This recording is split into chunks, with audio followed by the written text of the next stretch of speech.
Presiden Gibran Rakabuming sambangi Gereja Kristen Protestan Indonesia PA Raja Tarutung, Sumatera Utara. Wapres ajak jemaat doakan korban bencana longsor Tapanuli Utara. Polri kirim logistik lewat udara ke Palambayan, dukung penanggulangan banjir di Sumatera Barat. Halo, selamat pagi pemirsa setia Berita Nasional TV. Senang sekali Berita Nasional Pagi kembali hadir menyapa Anda. Selain 3 berita utama tadi, akan ada informasi lainnya dari dunia politik, ekonomi, hingga isu sosial yang sedang hangat diperbincangkan. Bersama saya, Restu Wulandari.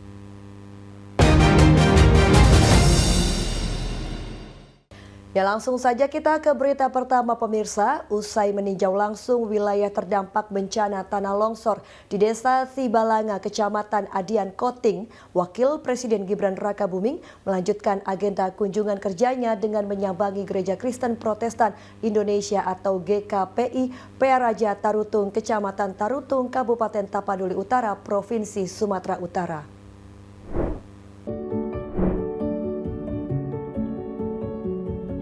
Kunjungan ini merupakan bagian dari komitmen Presiden Prabowo Subianto dalam memastikan kehadiran negara di tengah masyarakat, khususnya dalam mendukung kelancaran perayaan keagamaan serta memperkuat solidaritas sosial di tengah proses pemulihan pasca bencana. Setibanya di lokasi, Wakil Presiden Gibran Rakabuming disambut oleh Pendeta GKPI PA Raja Tarutung Pendeta Novendrik Tambunan, Guru Jemaat Pendeta Edris Aritonang, serta Ketua Panitia Natal Parningotan Sipahutar. Sebagai bentuk penghormatan adat, Wakil Presiden menerima pengalungan kain ulos sebelum memasuki area gereja. Dalam suasana yang hangat dan penuh kebersamaan, Wapres berinteraksi langsung dengan jemaat, khususnya anak-anak, serta membagikan hadiah Natal. Tercatat GKPI PA Raja Tarutung memiliki sekitar 700 jemaat dengan sekitar 300 anak turut hadir dalam kegiatan tersebut. Dalam sambutannya, Wapres mengajak seluruh jemaat untuk bersama-sama mendoakan saudara-saudara yang terdampak bencana tanah longsor. Dan kami dari pemerintah pusat akan berusaha semaksimal mungkin untuk menangani bencana ini, dan kami dibantu Pak Gubernur, Bupati akan melakukan percepatan untuk pemulihan juga. Bapak Presiden, selamat Natal untuk Bapak Ibu semua.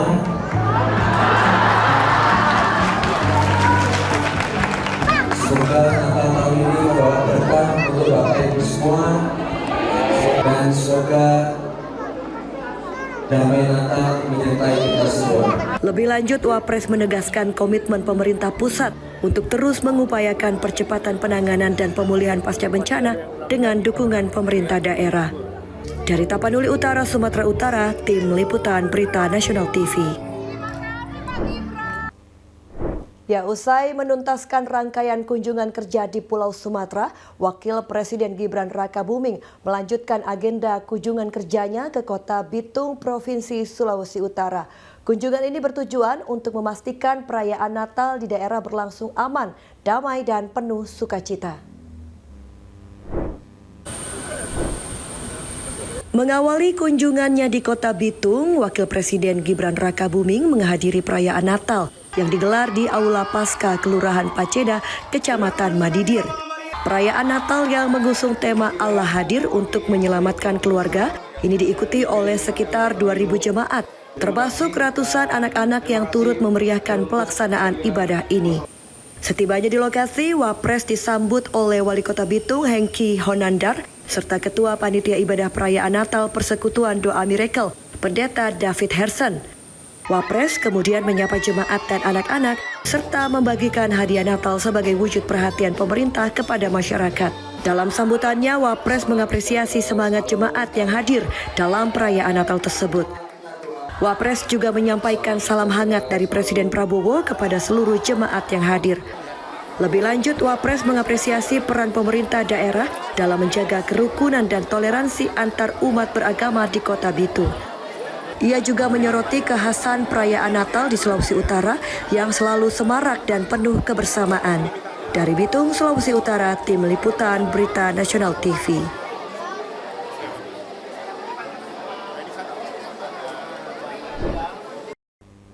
Kita beralih ke Jakarta, pemirsa. Kapolri Jenderal Polisi Listio Sigit Prabowo melakukan peninjauan langsung di Stasiun Pasar Senen, Jakarta.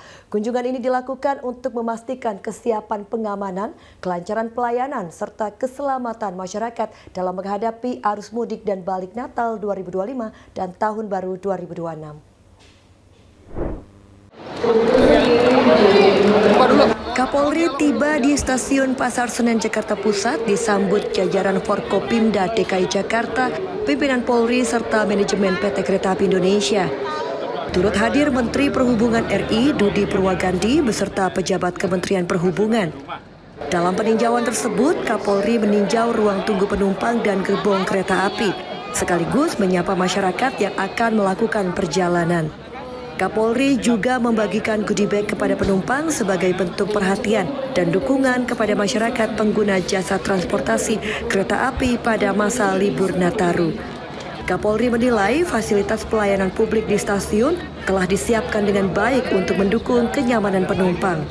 Selain itu, Kapolri menerima paparan dari Eksekutif Vice Presiden Daerah Operasi 1 Jakarta, Kepala Daop 1 KAI Wahyu Cahyono, serta Kepala Stasiun Besar Pasar Senen Leno Yusandri terkait prediksi lonjakan penumpang. Peninjauan di Stasiun Pasar Senen, di mana ini adalah salah satu stasiun terpadat mungkin ya, yang menjadi pilihan alternatif masyarakat untuk melaksanakan mudik. Tadi kami sempat berbincang-bincang langsung kepada masyarakat dan memang mereka rata-rata memilih kereta menjadi salah satu pilihan favorit. Sebagai bentuk apresiasi atas dedikasi petugas di lapangan, Kapolri menyerahkan bingkisan secara simbolis kepada perwakilan petugas gabungan yang terlibat dalam pengamanan dan pelayanan yang terdiri dari unsur TNI, Polri, Dinas Perhubungan, Porter, Polsuska, dan petugas keamanan. Penyerahan ini menegaskan pentingnya sinergi lintas sektor dalam menjamin kelancaran mobilitas masyarakat selama Operasi Lilin 2025. Dari Jakarta, Tim Liputan Berita Nasional TV. Ya, masih terkait Natal, pemirsa, pengurus Gereja Katedral Jakarta mematangkan pengamanan di gereja menjelang perayaan Natal 2025 dan Tahun Baru 2026. Pihak gereja memasang tenda dan menyiapkan 5.000 kursi di halaman luar.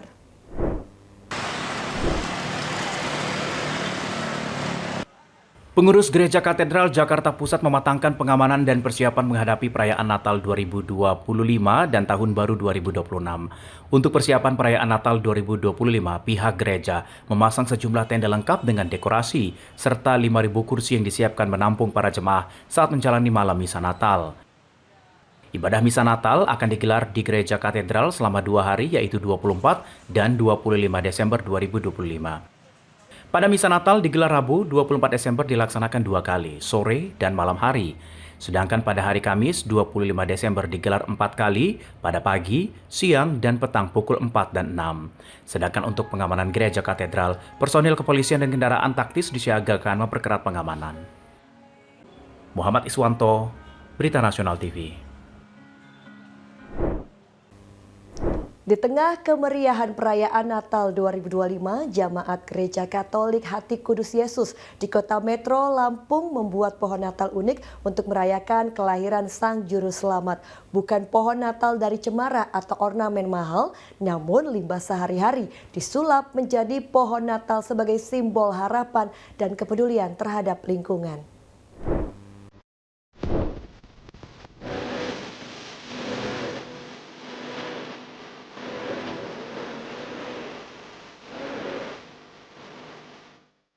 Inilah puluhan pohon Natal unik berdiri di area halaman Gereja Katolik Hati Kudus Yesus, Kota Metro Lampung. Dengan tema cinta, kehidupan, dan lingkungan hidup, jemaat membuat pohon Natal dari limbah dan barang bekas sehari-hari. Limbah yang biasanya berakhir di tempat sampah kini menjelma menjadi dekorasi Natal yang menarik perhatian jemaat dan para pengunjung. Salah satu pohon Natal yang paling menyita perhatian terbuat dari ban mobil bekas yang disusun menyerupai kerucut setinggi 2 meter. Ban-ban tersebut dicat hijau, dihiasi lampu kelap-kelip, dan ornamen manusia salju. Ada juga pohon Natal yang dibuat dari susunan botol plastik dan botol oli bekas dengan kombinasi warna cerah. Di sudut lain, susunan sabut kelapa yang lengkap dengan pernak-pernik Natal menambah keindahan suasana perayaan Natal tahun ini. Tak sekedar estetika, setiap pohon Natal dari bahan limbah ini menyimpan pesan kuat tentang cinta lingkungan. Jamaat ingin mengingatkan bahwa perayaan iman juga harus sejalan dengan tanggung jawab menjaga alam ciptaan Tuhan. Sekretariat Gereja Hati Kudus Yesus Kota Metro, Rudi Hartanto mengatakan, selama 2 pekan menjelang Natal, jemaat dari berbagai usia bergotong royong, membuat total 39 pohon Natal berbahan limbah. Proses pembuatannya menjadi momen kebersamaan, mulai dari mengumpulkan bahan, membersihkan, hingga merangkainya menjadi karya seni. Boleh mau dari bahan bekas logam, kayu, plastik, itu dipersilahkan. Jadi semuanya dari bahan bekas. Ini kalau seperti ini kan dari karet, bekas ban. Terus di sebelah ini dari botol plastik, plastik. Terus di sana ada yang dari bekas kayu olahan mebel. Jadi memang karena tema kita tahun ini di tahun 2026 itu tahun cinta kehidupan dan lingkungan hidup, itu dari Depan dan Utara. Dengan pohon Natal dibuat dari limbah dan barang bekas, Natal tahun ini pun terasa lebih hangat. Bukan hanya karena cahaya lampu yang menyala, namun juga karena pesan sederhana yang ditanamkan. Bahwa harapan bagi masa depan bumi bisa dimulai dari hal yang kecil, bahkan dari limbah yang selama ini dianggap tak bernilai. Dari Lampung, Immanuel Simorangkir, Berita Nasional TV.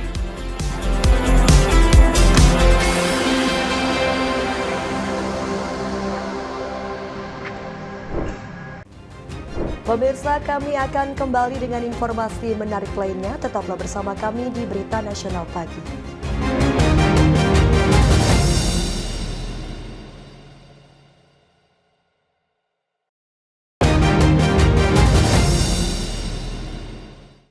Anda kembali bersama kami di Berita Nasional Pagi. Pemirsa, Polri melaksanakan siaga operasi penerbangan dukungan logistik bahan makanan untuk membantu penanggulangan bencana banjir di wilayah Sumatera Barat. Kegiatan dukungan kemanusiaan tersebut dilakukan menggunakan helikopter dengan rute penerbangan dari Lanut Sultan Syahrir Tabing menuju Palambayan, Koto Gadang, Kabupaten Agam.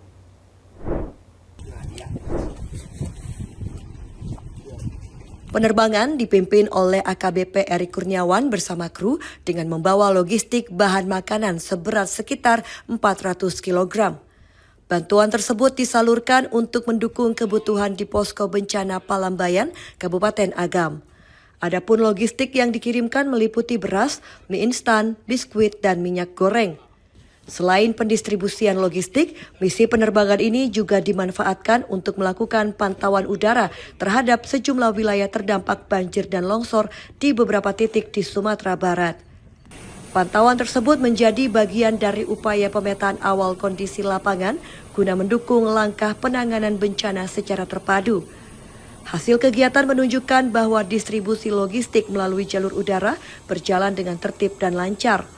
Helikopter Daupin dinyatakan dalam kondisi layak operasi atau serviceable dan kembali siaga di Lanut Sultan Syahrir Tabing untuk mendukung misi-misi kemanusiaan selanjutnya dalam penanggulangan bencana banjir di Sumatera Barat. Dari Agam, Sumatera Barat, Tim Liputan Berita Nasional TV.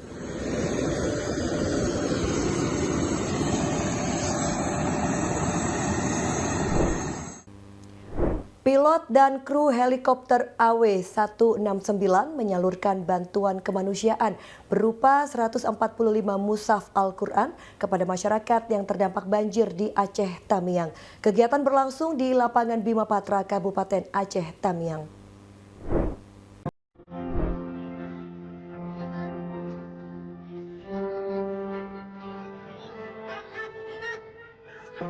Pembagian Al-Quran dipimpin oleh Kompol Eko bersama kru helikopter.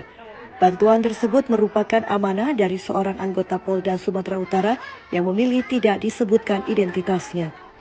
Kompol Eko menjelaskan bahwa dirinya diminta secara khusus untuk menyalurkan Al-Quran kepada masyarakat, terutama anak-anak yang terdampak banjir.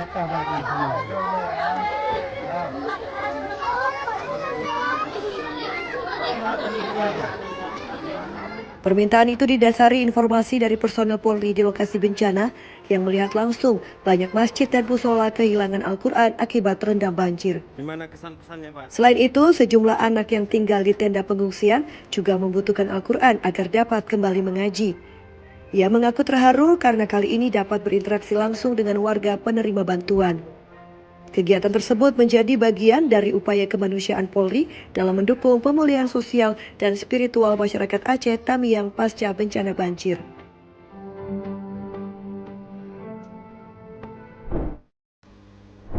Sejak terjadinya bencana banjir yang melanda Kabupaten Aceh Tamiang, Polri bergerak cepat dengan membuka sejumlah posko pelayanan. Salah satunya posko kesehatan Polri.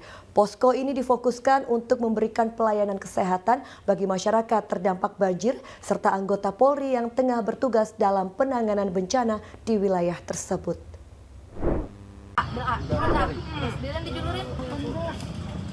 Ibda Dr. Asya Rahma melawat dari Bidokes Polda Jawa Barat yang melaksanakan bantuan kendali operasi atau BKO di Aceh Tamiang menjelaskan bahwa sebagian besar pasien yang datang ke posko kesehatan mengalami keluhan gangguan pernapasan ringan. Menindaklanjuti kondisi tersebut, Ibda Dr. Meirina Dwianti, anggota Bidokes Polda Jawa Barat yang juga melaksanakan BKO di Aceh Tamiang, menyampaikan bahwa pihaknya melakukan langkah pencegahan dini terhadap potensi penyakit infeksi saluran pernapasan akut atau ISPA. Lebih lanjut, Dr. Asia menegaskan bahwa meskipun dalam kondisi darurat, pelayanan kesehatan di posko Polri tetap dilengkapi dengan fasilitas dan obat-obatan yang memadai.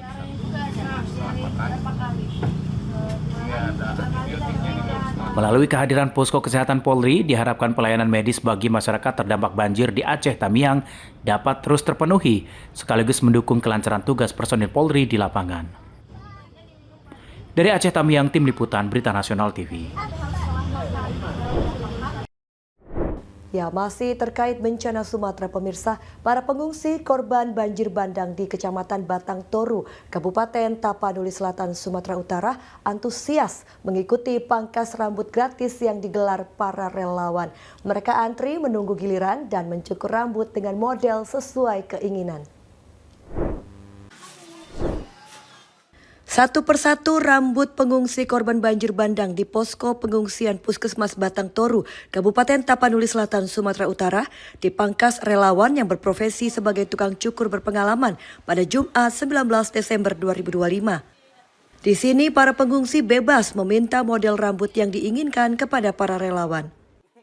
3 minggu lebih banjir bandang melanda Sumatera Utara membuat rambut para pengungsi mulai memanjang dan tidak memiliki cukup uang mencukur rambut.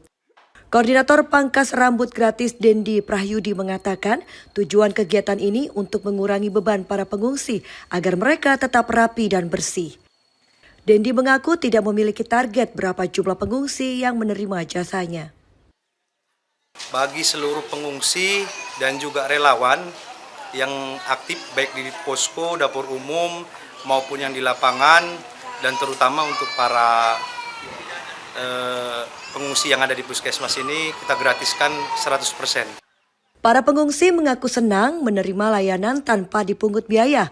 Mereka tidak memangkas rambut sejak akhir November saat banjir bandang menerjang menghabiskan harta benda. Senang ya, Bang? Oke, Bang.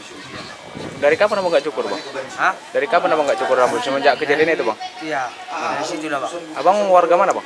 Warga Utara Wadang, Bang. Oh, berarti rumah kita lanjut. Iya, Nggak ada rata mata Abang ya? Dalam kesempatan ini, warga berharap pemerintah membangun hunian sehingga pengungsi bisa melanjutkan hidup lebih layak. Theo Fandi, Berita Nasional TV. Demikian Berita Nasional Pagi telah menemani Anda. Saya Rustulandari beserta kru yang bertugas pamit undur diri. Selamat pagi, selamat beraktivitas, dan selamat Hari Raya Natal bagi Anda yang merayakannya. Sampai jumpa.